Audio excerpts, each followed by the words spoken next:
ராதாகிருஷ்ணன் தலைமை ஆசிரியர் ஸ்ரீகிருஷ்ணா மெட்ரிக் பள்ளி கல்லடை அவர்கள் சிறப்புரையாற்றுவார்கள்.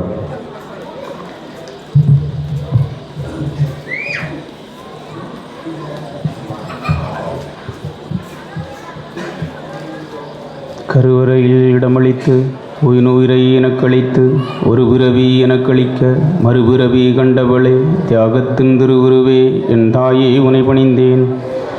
இன்பமெல்லாம் எனக்களிக்க இன்பமெல்லாம் நீ துறந்தாய் என்னை அவை முன்னே இருத்திடவே நின்னாவியெல்லாம் நீ இழத்தாய் தியாகத்தின் திருவுருவே என் தன்னை உனை பணிந்தேன். அன்பினாலே எமையாண்டு சொல்லதிகாரம் எமக்களித்து இந்த பல புரிய வைத்த வித்த கணேசர் குருவே விண்ணவரும் வேந்து நிற்கும் வித்தையை எமக்களித்து கண்மணி போல் காத்து நிற்கும் நற்குருவே போற்றி போற்றி. ஓம் ஸ்ரீ பத்ரேஸ்வரியே நமஹ. ஓம் நம சிவாய. எல்லாம் வல்ல இறைவன் திருவருளாலே நடைபெற்று கொண்டிருக்கின்ற அருள்மிகு ஸ்ரீ பத்ரேஸ்வரி அம்மன் திருக்கோவில் கொடிமறை பிரதிஷ்டை நந்தி பிரதிஷ்டை கல்கோபிர கும்பாபிஷேக விழாவை முன்னிட்டு நடைபெற்று கொண்டிருக்கின்ற இந்த இந்து சமய மாநாட்டிற்கு இறைவணக்கம் பாடி சென்ற சி தர்ஷிகா எஸ் ஜெபிட்டா ஜெய்மிகா அவர்களே, இந்த நிகழ்வினை குத்துவிளக்கு ஏற்றி தொடங்கி வைத்த திருமதி எம்எல்ஏ ஜெயக்குமார் அவர்களே, வரவேற்புரையாற்றி அமர்ந்திருக்கின்ற செல்வி பி அனுஷா எம்எஸ்சி பிஎட் வளர்நிலை துணை ஆசிரியர் அவர்களே, தலைமை பொறுப்பினை ஆற்றியிருக்கின்ற மதிப்புக்கும் மரியாதைக்குரிய இந்த ஆலயத்தை சிறப்போடு நிர்வகித்து கொண்டிருக்கின்ற மரியாதைக்குரிய திரு டி ரமேஷ் ஆலய தலைவர் அவர்களே, மேலும் இந்த நிகழ்வுக்கு முன்னிலையாற்றி அமர்ந்திருக்கின்ற மரியாதைக்குரிய திரு சி சுரேஷ் ஆலய பொருளாளர் அவர்களே, திரு பி பிரேம்சிங் ஆலய துணை பொருளாளர் அவர்களே, திரு ஆர் ரவிக்குமார் ஆலய துணை செயலாளர் அவர்களே, திரு கே வினித்குமார் ஆலய துணை செயலாளர் அவர்களே, ஏ ஷைஜு மோன் ஆலய துணை செயலாளர் அவர்களே, என் முன்னால் சிறந்ததொரு விரதம் எதற்கு இருக்க வேண்டும், விரதத்தின் கடைபிடிப்பதன் மூலமாக நமக்கெல்லாம் எவ்வளவு பயன் கிடைக்கிறது என்கிற ஒரு விஷயத்தை சிறப்பான முறையிலே நமக்கெல்லாம் எடுத்து கூறி அமர்ந்திருக்கின்ற மதிப்புக்கும் மரியாதைக்குரிய திரு ஆர் சந்திரன் முன்னாள் பேரூராட்சி தலைவர் கப்பியரை அவர்களே, ஆண்டறிக்கை வாசிக்க இருக்கின்ற திரு ஆர் சுபினாலே செல்லல் அவர்களே, நன்றியுரையாற்ற இருக்கின்ற திருமதி என் ராதா விஜயகுமார் பிஏ தொடக்கநிலை ஆசிரியர் அவர்களே, உங்கள் அனைவருக்கும் அடியேன் இரவு வணக்கத்தை சமர்ப்பித்துக் கொண்டு இனியதொரு இந்த நாள் பொழுதிலே மாதமோ வைகாசி மணியோ 9 தழுவோதோ நித்திரை நீங்களெல்லாம் வந்து இருப்பது தான் அன்னை பத்ரேஸ்வரிக்கு இட்ட முத்திரை என்று இந்த தருணத்திலே சொல்லிக்கொண்டு, தென்றல் காற்று வீசி அடிக்க தென்னை ஓலைகள் சாய்ந்தடிக்க குளி தரும் இந்த வேளையிலே கோடை மலையிலே கோடை வெப்பத்தை தாண்டி கோடை மலையிலே பரிசு பொருளினையும் வாங்குவதற்காக காத்து கொண்டிருக்கின்ற எதிர்பார்த்து கொண்டிருக்கின்ற அத்தனை நல்லுள்ளங்களுக்கு மீண்டும் அடியனின் ஒரு முறை நன்றியை தெரிவித்துக் கொண்டு வணக்கத்தை தெரிவித்துக் கொண்டு மேலான இந்த கூட்டத்திற்கு மேலான ஒரு வணக்கம் அவைக்கும் சபைக்கும் வணக்கம் கூறி, நம்மெல்லாம் இந்து சமய மாநாடு அப்படிங்கிறத நம்ம கேட்க இருக்கிறோம், அப்படிதானே? நீங்கள் கேட்க இருக்கிறவங்களெல்லாம் சாதாரண ஆள் கிடையாது. ஏன்னா நீங்கள் எல்லாம் நிறைய பேசக்கூடியவங்க. ஏன்னா சுவாமி விவேகானந்தர் ஒரு கனவு கண்டார்.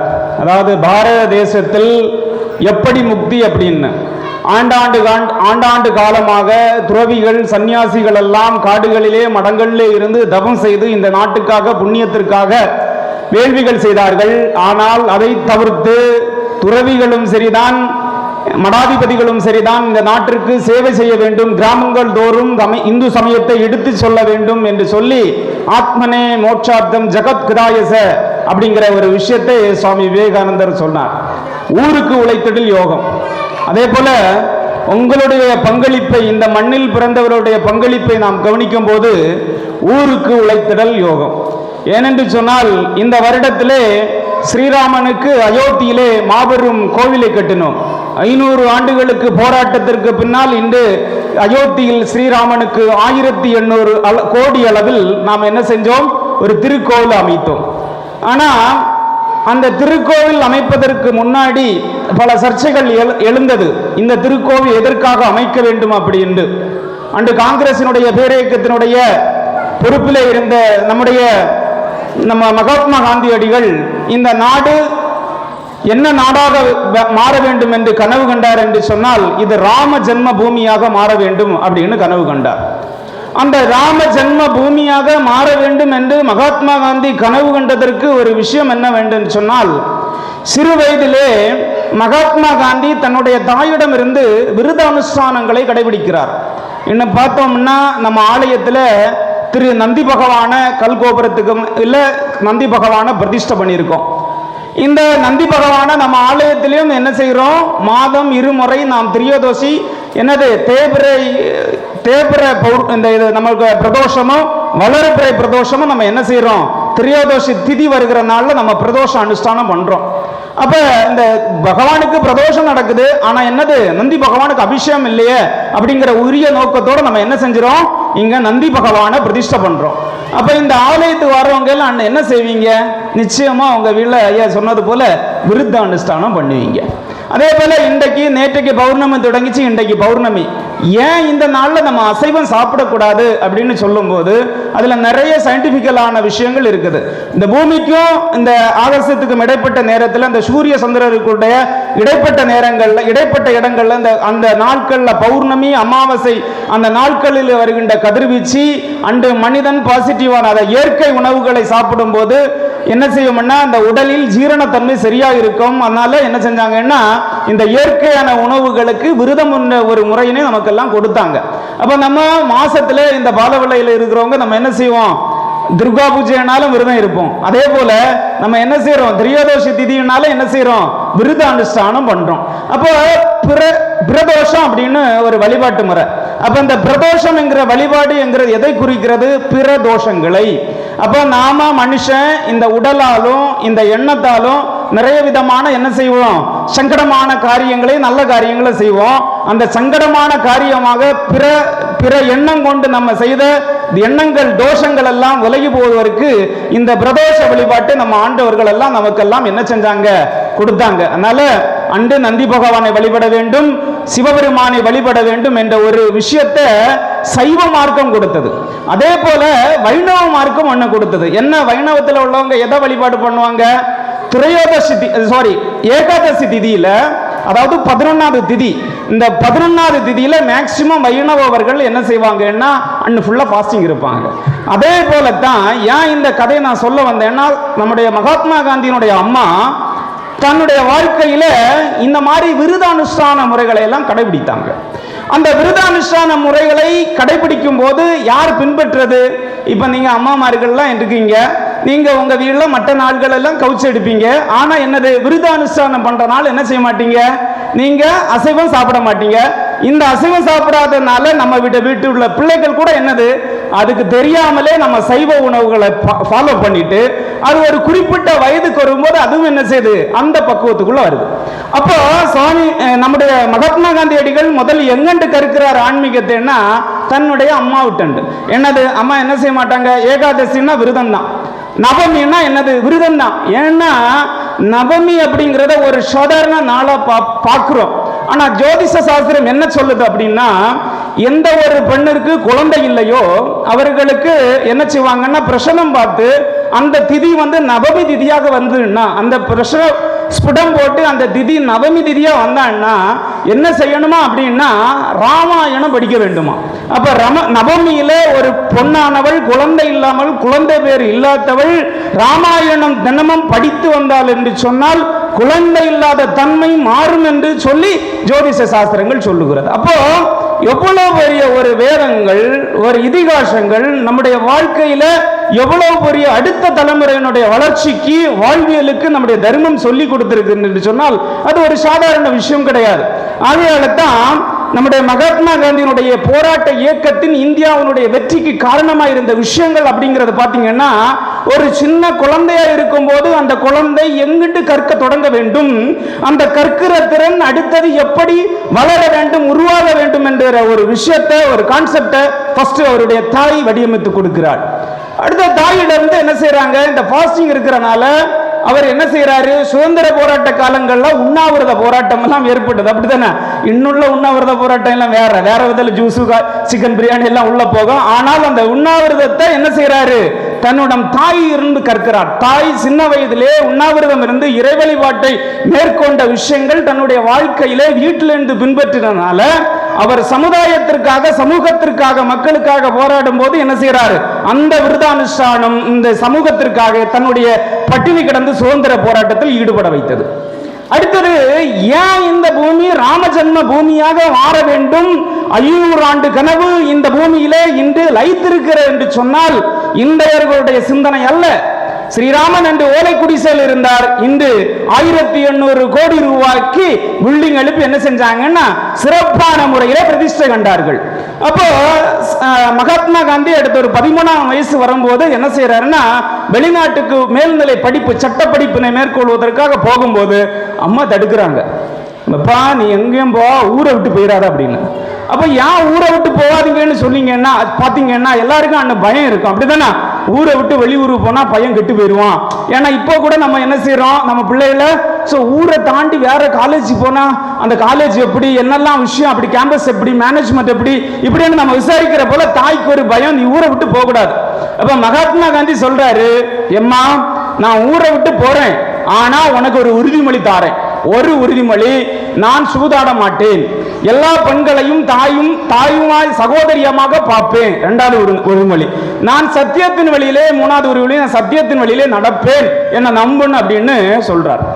அப்போ இந்த விஷயத்தை ஏன் சொல்றார் அப்படின்னா, ராமாயணத்துல சீதாவிடம் ஸ்ரீராமன் உறுதிமொழி கொடுக்கிறார். அதாவது வனவாசகம் போகும்போது அம்மாட்ட இந்த ராமன் என்ன உறுதிமொழி கொடுக்கிறாருன்னா, எம்மா நான் வனவாசம் போறேன், ஆனா நான் என்ன செய்ய மாட்டேன், நம்முடைய தர்ம மரபு என்னது, நான் வனவாசத்தில் விலங்குகளை வேட்டையாடி உண்ண மாட்டேன், அங்கு கிடைக்கின்ற பழங்களையும் கிழங்கு வகைகளை மட்டும்தான் உண்பேன், இது உனக்கு சத்தியம் அப்படின்னு ஸ்ரீராமன் யார்கிட்ட சத்தியம் பண்றாரு, தன்னுடைய அம்மாவிட்ட சத்தியம் பண்றாரு. அதே பேஸ்ல இருந்து நம்முடைய காந்திஜி என்ன செய்யறாரு, ராமாயணத்தை கற்றதுனால் அந்த தர்ம நெறியில இருந்து தன்னுடைய தாயிடம் என்ன கொடுக்கிறாரு, சத்தியம் கொடுக்கிறார். ஏன்னா இந்த பூமி புண்ணிய பூமி, லட்சிய பூமி இன்று உலகம் பாராட்டுகின்றது. காரணம் பார்த்தீங்கன்னா, இன்று சவுதி அரேபியால சமீபத்தில் அபுதாபியில என்ன செஞ்சாங்க, ஒரு விஷ்ணு நாராயணர் கோயில் கட்டினாங்க. பாருங்க, நீங்களே வரலாற்றில் கேட்டிருக்க மாட்டீங்க, கேட்டிருக்காத காணாத ஒரு நிகழ்வு. பாலைவனத்தில் பெரிய மழை பெஞ்சு வண்டிக்காரெல்லாம் இழுத்துட்டு போன செய்தியை நீங்க பார்த்திருப்பீங்க. அப்ப அங்க உள்ள சவுதி மன்னனுக்கு சந்தேகம், என்னையா இந்த வரலாற்றில் இதுவரை இல்லாத ஒரு பெருமழை இந்த பாலைவனத்தில் பெஞ்சிருக்கு அப்படின்னு சொல்லிட்டு எல்லாரையும் கூட்ட அவன் கேட்கும்போது, ஐயா ஒரு மரபு, ஒரு இடத்தில் கோவில் கும்பாபிஷேகம் எடுத்தால் அந்த இடத்தில் வருணன் ஆசீர்வாதம் செய்வது உண்மை. இங்க நம்ம விஷ்ணு நாராயண கோவில 28 ஏக்கர்ல நம்ம கட்டணும். ஆனா என்ன செஞ்சது, கும்பாபிஷேகம் எடுத்ததன் வாயிலாக இங்கே பாலைவன பகுதியிலே வருணன் ஆசீர்வதித்து விட்டான், மிரண்டுட்டான். ஸ்ரீராம ஜெயராமம் ஐயா சிவசிவா என்று சொல்லிட்டு என்ன செஞ்சுட்டான், இப்ப சொல்ல ஆரம்பிட்டான் யாரு, முஸ்லிம் மன்னன். ஆனா நம்ம நாட்டினுடைய நிலைமை, அந்த நாமத்தை ஒரு வாட்ஸ்அப்ல பார்க்க, எல்லா மதங்களையும் நாம் நேசிக்கின்றோம், எல்லா மதங்களையும் மதிக்கின்றோம். ஆனா இங்க மட்டும் என்னது, சனாதன எதிர்ப்பு, சனாதன எதிர்ப்பு மாநாடு. பாருங்க எவ்வளவு ஒரு விஷயம், ஒரு சனாதனத்திலிருந்து காந்தி உருவாகிறார். காந்தி எங்கண்டு உருவாரா, தன்னிடம் சனாதனம் என்ற கோட்பாடை கடைபிடித்த தன் தாயிடம் இருந்து விருதானுஷ்டான முறையும் பக்தி முறையும் கொள்கை முறையும் கடைபிடிக்கின்றார். அதன் பிறகு என்ன செய்யறாரு, அவர் நல்ல ஆசிரியரிடம் நல்ல விஷயத்தை கற்கின்றார். ஆசிரியரிடம் கற்று விட்டு அடுத்தது நல்ல தலைவர்களிடம் நல்ல விஷயங்களை கற்கிறார். நல்ல தலைவர்களிடம் நல்ல விஷயத்தை கற்றுவிட்டு இந்த உலக அனுபவங்களை பெற்றுக்கொண்டு மகாத்மா என்ற ஒரு பெயரோடு விளங்குகிறார். ஆகையால் இந்த பூமி ஸ்ரீராம பூமியாக மாற வேண்டும் என்று சொல்லி மகாத்மா காந்தி என்ன செஞ்சாரு, அறைகோவல் விட்டார். அன்று அறைகோவல் விட்டாலும் இன்று இந்த தேசத்துல என்ன செஞ்சுட்டு, நம்ம ஒரு சிறப்பான ஒரு கோவிலை எழுப்பிட்டோம். ஆனா சிறப்பான கோவிலை எழுப்பினால இன்று உத்தரப்பிரதேசத்திற்கு பயணிகளுடைய வருகை அதிகரித்து இருக்கின்றது. அதன் மூலமாக பல லட்சம் ரூபாய் அரசாங்கத்திற்கு லாபம் ஏற்பட்டு கொண்டிருக்கின்றது. ஆகையால் இந்த புண்ணிய காரியத்திற்காக நாம் அனைவரும் இந்த புண்ணிய செயல்களை வீடுகளில் பூஜை செஞ்சிருப்போம், வீடுகளில் மந்திர ஜபங்கள் செஞ்சிருக்கின்றோம். இதெல்லாம் காரணம் என்ன, இந்த மதம், இந்த வாழ்க்கை, இந்தியாவுடைய வாழ்க்கை முறை சுவாமி விவேகானந்தர் தெளிவா சொல்லி இருக்கின்றார். என்று நம்முடைய இந்து மதம் தெய்வீகம் என்கிற தன்மை, ஆன்மீகம் இந்த பூமியை விட்டு அழிந்து விடுமோ அன்று இந்த உலகம் அழிந்து விடும். ஆகையால ஐயா சொன்ன போல இன்று மது போதைகளுக்கெல்லாம் அடிமையாகிறார்கள். தங்களுடைய மனநிலையை, கவனத்தை, மனதை ஒருமுகப்படுத்த முடியவில்லை. ஏன், இன்று கல்வி எதை போதிக்கின்றது, நீ நல்லா படிக்கணும், நல்லா அறிவாளியா இருக்கணும்.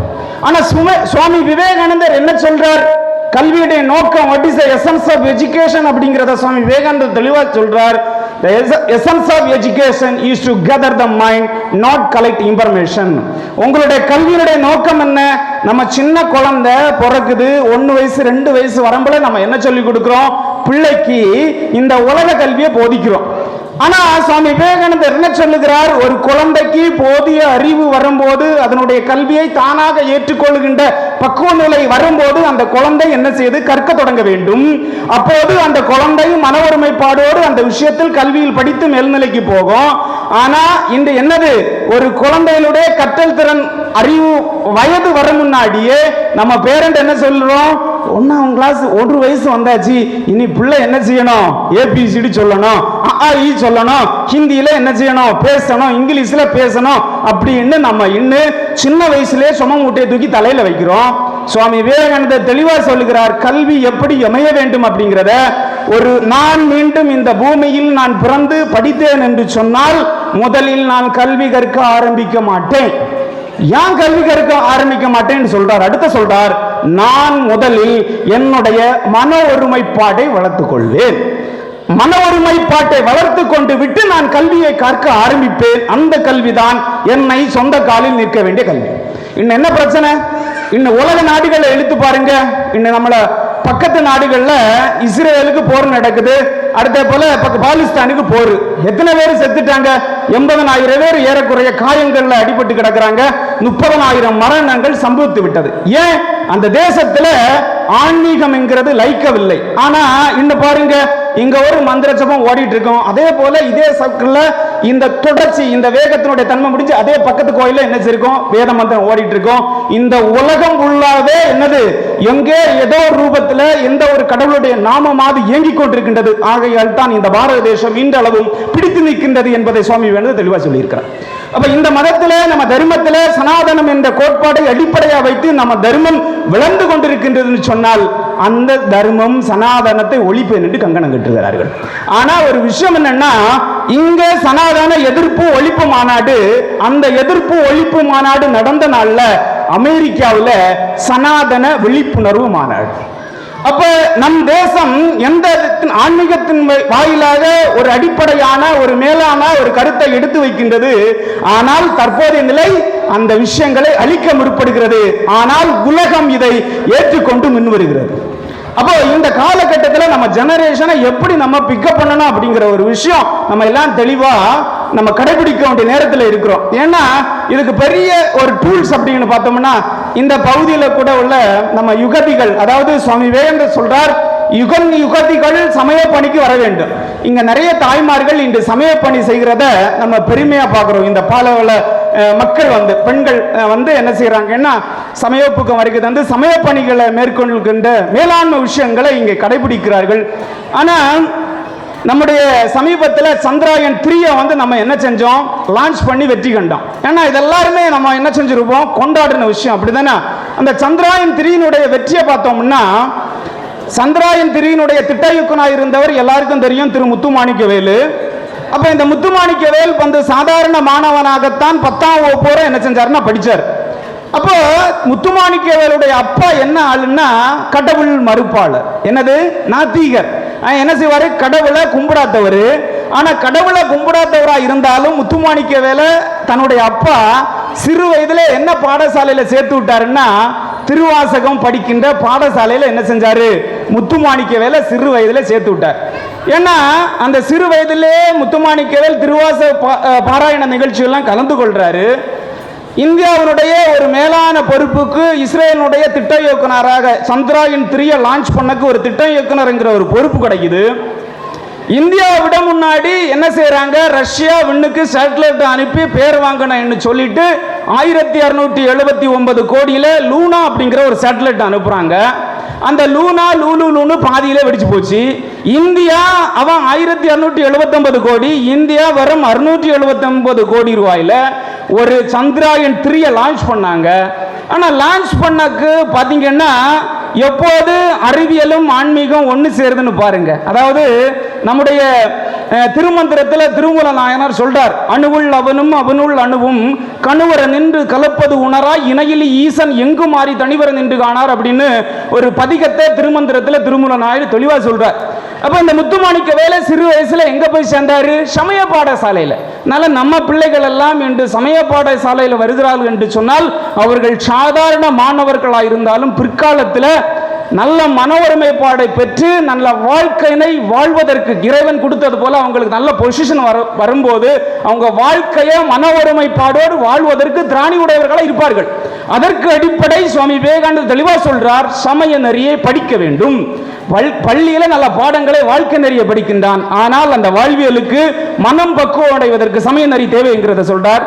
இந்த முத்துமாணிக்கவேல் சிறு வயசுல தன்னுடைய அப்பா நாத்திகனா இருந்தாலையும் அவர் சமய பாடசாலையில பிள்ளைய சேர்த்து விட்டதுனால இந்த ப்ராஜெக்டை லான்ச் பண்ணோம்னா என்ன வராரு?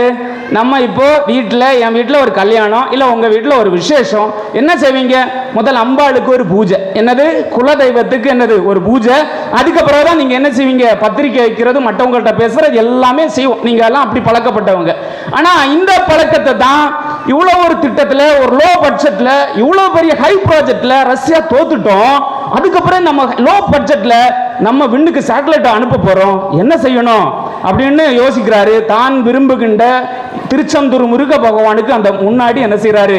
அந்த ப்ராஜெக்டை வச்சுட்டு கும்பிடுறார், சாமி கும்பிடுறார். அடுத்தே போல திருப்பதி பெருமாளுக்கு முன்னாடியே என்ன செஞ்சுறாருன்னா அந்த ப்ராஜெக்டை வச்சு, கடவுளே எம்பெருமானே இந்த வேலையை செய்ய போறோம், இந்தியாவுக்கு நல்ல பேரை கொடு, புகழை கொடுன்னு பகவான் முன்ன வச்சு பூஜை செஞ்ச பிறகு தான் என்ன செஞ்சாங்கன்னா லான்ச் பண்ணாங்க.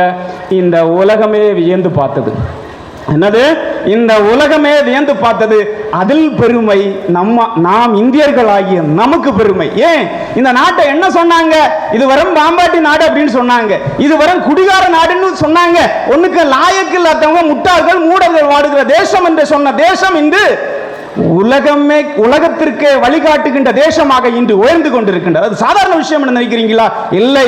எல்லா விஷயத்தையும் தெய்வீகத்தை முதன்மை அடிப்படையாக வைத்து செய்யும் போது அதில் வெற்றியில் சரித்திரம் காண முடியும் என்பதை இந்த பாரதம் கண்டெடுத்து அந்த ஆன்மீக புரட்சியை நம்மை நாட்டை ஆண்டு கொண்டிருப்பவர்கள் செய்து கொண்டிருக்கிறார்கள். இது நமக்கு தேசத்திற்கு பெருமை. ஏன்னா இந்த உலகத்திலிருந்து இதுக்கு முன்னாடி நம்ம பல விதமான காலரா கொடுநோய்கள் எல்லாம் வந்த பிறகு உலக நாடுகள்கிட்ட என்ன செஞ்சோம்? மருந்து பொருளை வாங்கினோம். ஆனா இந்த டைம்ல என்னாச்சு? இவ்வளவு பெரிய கொடுநோய்கள் எல்லாம் வந்த பிறகு நாம் வெளிநாடுகளுக்கு மருந்துகளை அனுப்பினோம். ஆகையால் ஒரு நோய்க்கு ஒரு பிணி வரும்போது இந்த தேசம் உதவுவதற்கு முன்னிக்கிறது என்ற ஒரு துணிச்சலை பெற்று நாமெல்லாம் இன்று இந்தியா என்ற விழிப்பை, இந்தியா ஒரு நாடு என்பதை இன்று மற்ற நாடுகள் எல்லாம் உயர்ந்து பார்க்கிறார்கள். காரணம் இந்த பூமியினுடைய ஆன்மீகம். ஆகையால் இந்த 142 கோடி மக்கள் சேமமாக வாழ்கிறோம் என்று சொன்னால் இந்த பூமியிலே எரிகின்ற விளக்குகள், இங்கே சொல்லப்படுகின்ற முதல் திருவிளக்கை ஏற்றணும். என்ன திருவிளக்கை ஏற்றும் போது என்ன செய்வோம்? தீப ஜோதி பரம் பிரம்மா, தீபம் ஜோதி பரம் பிரம்மா. இந்த பரம்ங்கிறது இந்த உலகம் மொத்தம், நமக்கு இல்ல, நமக்கு மட்டுமல்ல. தீப ஜோதி பரம் பிரம்மா, தீப ஜோதி ஜனார்த்தனக, தீபோ ஜோதி கரம் மே பாபம். அதாவது இந்த தீபத்தை ஏற்றும் போது இதில் உள்ள பாவத்தன்மைகள், அசுத்தங்கள், மாசுகள் விலகி இந்த பாவங்கள் மாறி இங்கே ஜோதி உருவாகிறது.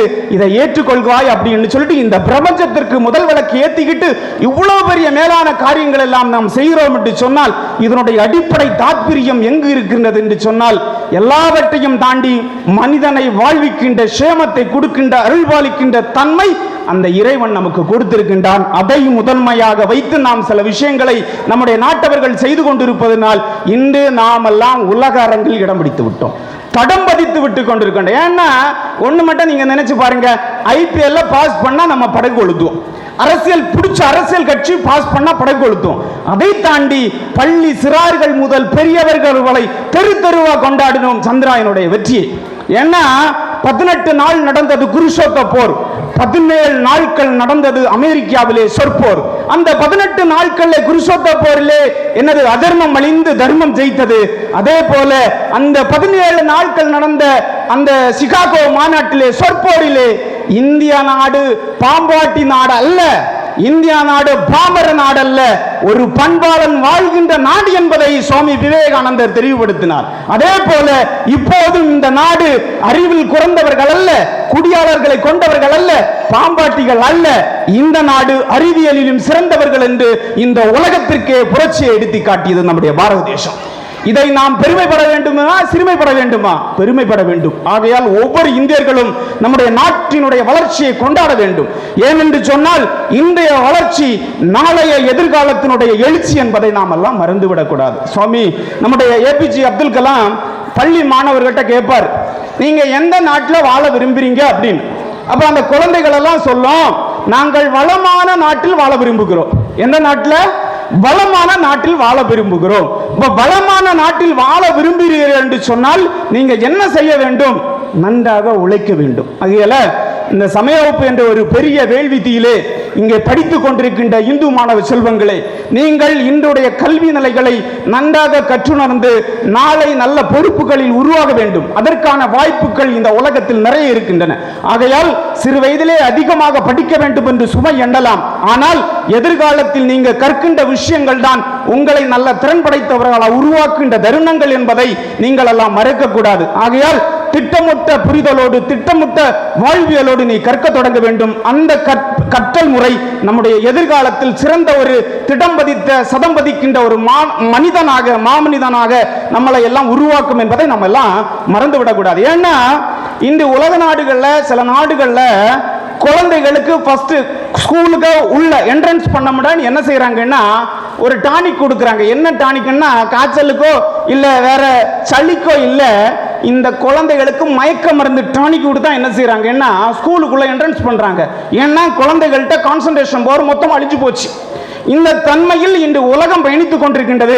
ஆனால் நம்முடைய பாரத தேசம் ஒருவன் கோயிலுக்குள்ளே போகும்போது என்ன செய்யணும்? அடிப்படையே தொட்டு கும்பிடான், பலிபீடம் இருக்குது, கொடிமரம் இருக்குது, விழுந்து சாஷ்டாங்க நமஸ்காரம் செய்யறான். சாஷ்டாங்க நமஸ்காரம் செஞ்சாலும் அதுக்கு என்ன மந்திரம் இருக்குது? காலமை எழும்பின உடனே அதே போல நம்முடைய கொடிமரத்தில் முன்னாடி விளம்பரம் இருக்குது. ஒவ்வொரு சாமியை சுற்றி வலம் வரும்போது பலவிதமான மந்திர சப்தங்களோடு நம்ம என்ன செய்யறோம்? நம்ம கொடிமரத்தை எல்லாம் சுத்தி வந்து சாமிக்கு நைவேதனம் பண்ணும்போது இந்த மந்திர, சாமிக்கு புஷ்பத்தால நம்ம புஷ்பாபிஷேகம் செய்யும் போது ஒவ்வொரு மந்திரம், அப்படி பல வேத மந்திரங்களை கொடுத்து இந்த தேசம் இன்று உயிர்ப்பித்து மக்களை எல்லாம் வழிகாட்டி கொண்டிருக்கிறது என்று சொன்னால் நம்முடைய தேசத்தினுடைய பெருமை.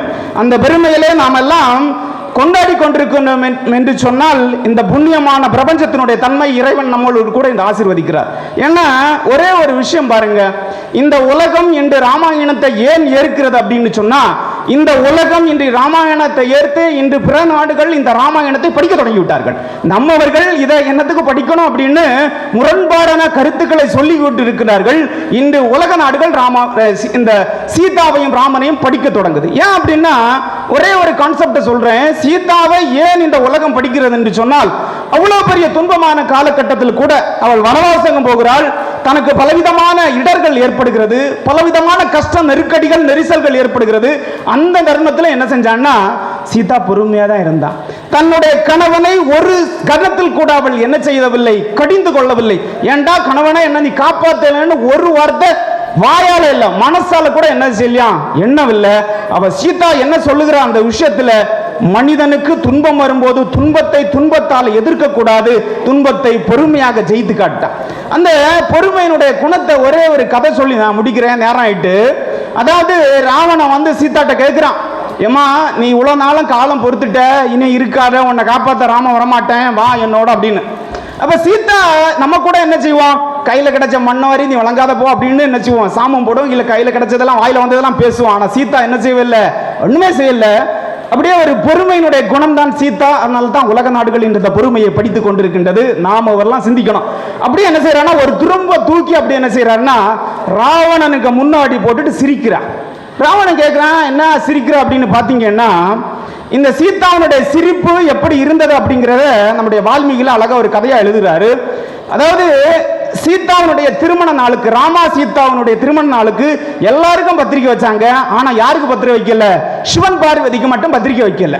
அப்ப எல்லாரும் என்ன செஞ்சாங்கன்னா இந்த திருமண நிகழ்வுலாம் வந்தாங்க.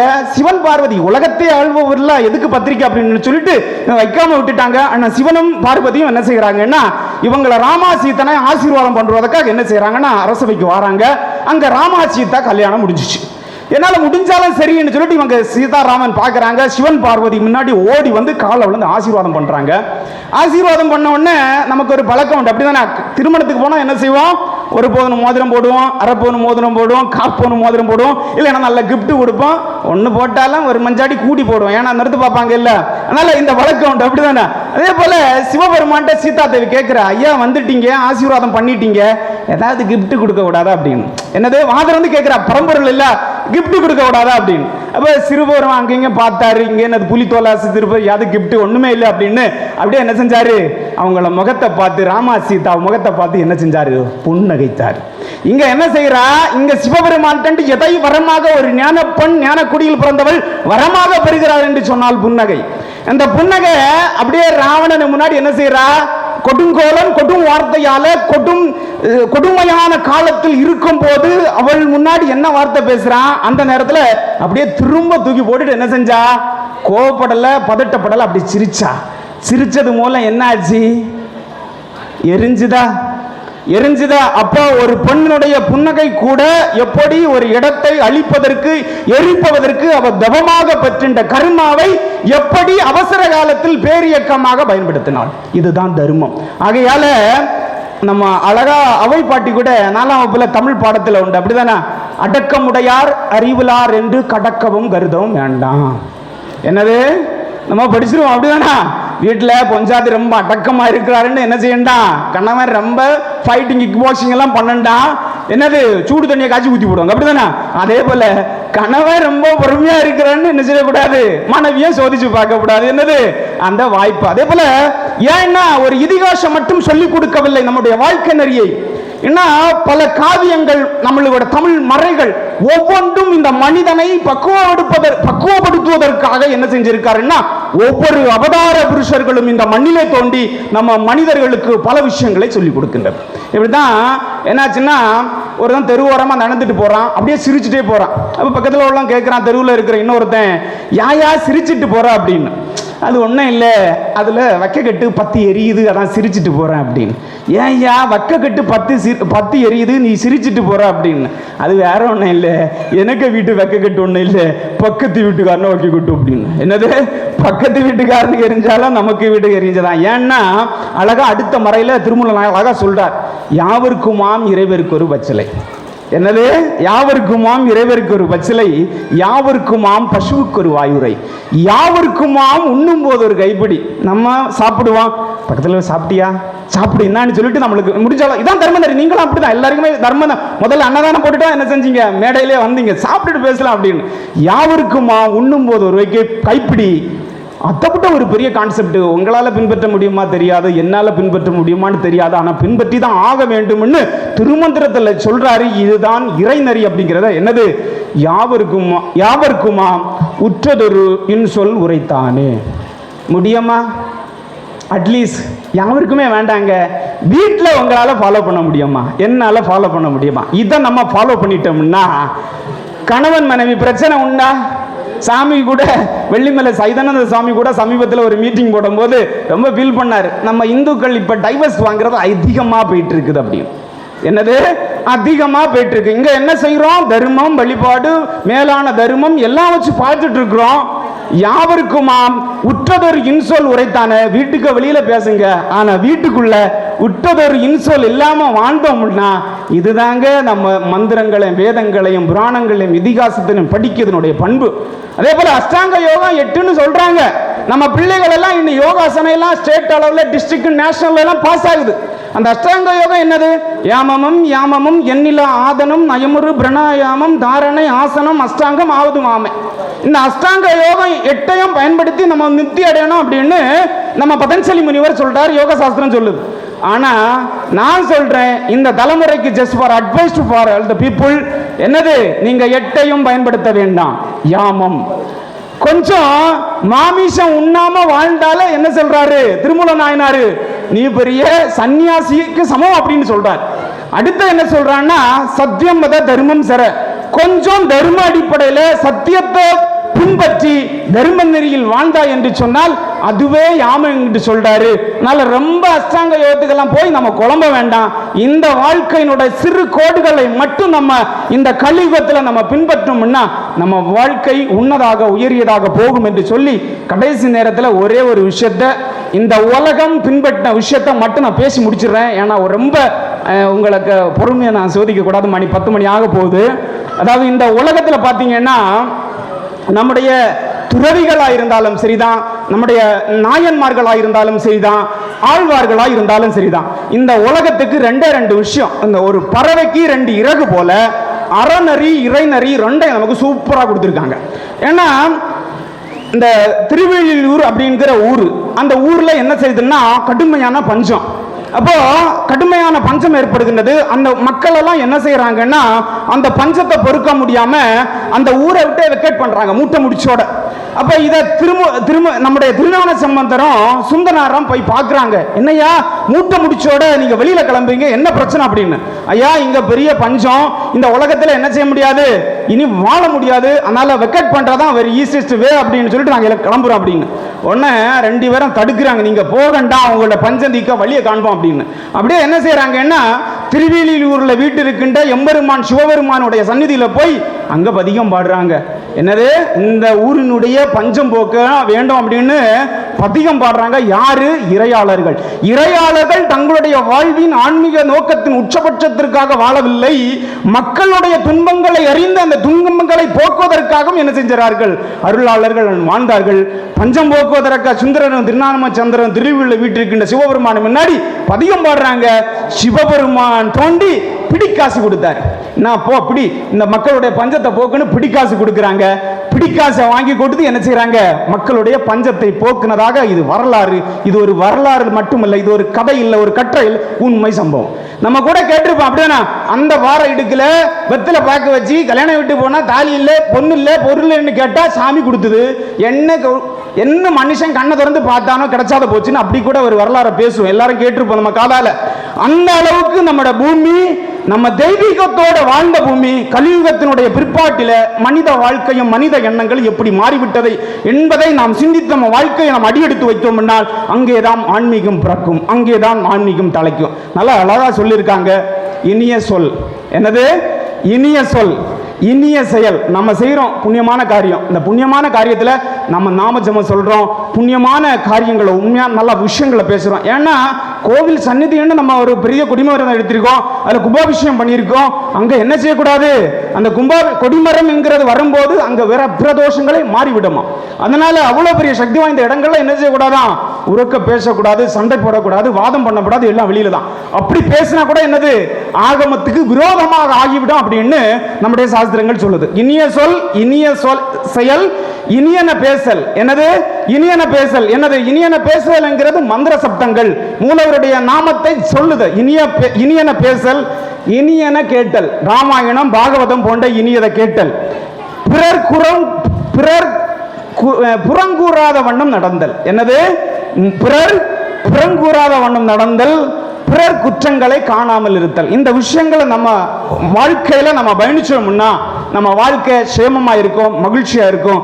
நாளொரு பொழுதொரு வண்ணமும் இந்த வாழ்க்கை, இந்த அம்பாள் கொடுத்த வாழ்வியலினுடைய தொன்மை வாழ்ந்து சிறக்கட்டும், இந்த மக்களை வாழ்விக்கட்டும் என்று இந்த பேரன்போடு அம்பாளுடைய பாதம் பணிந்து இந்த சிறப்பான கைங்கரிகளை எல்லாம் நடத்தி கொண்டிருக்கின்ற ஊரும் மக்களும் சிறப்பாக வாழ வேண்டும் என்று சொல்லி அம்பாளை பிரார்த்தித்துக் கொண்டு எனக்கு வாய்ப்பளித்த உங்களுக்கு நன்றி கூறி விடைபெறுகிறேன். நன்றி, வணக்கம். பாரத் மாதா கி ஜெய்.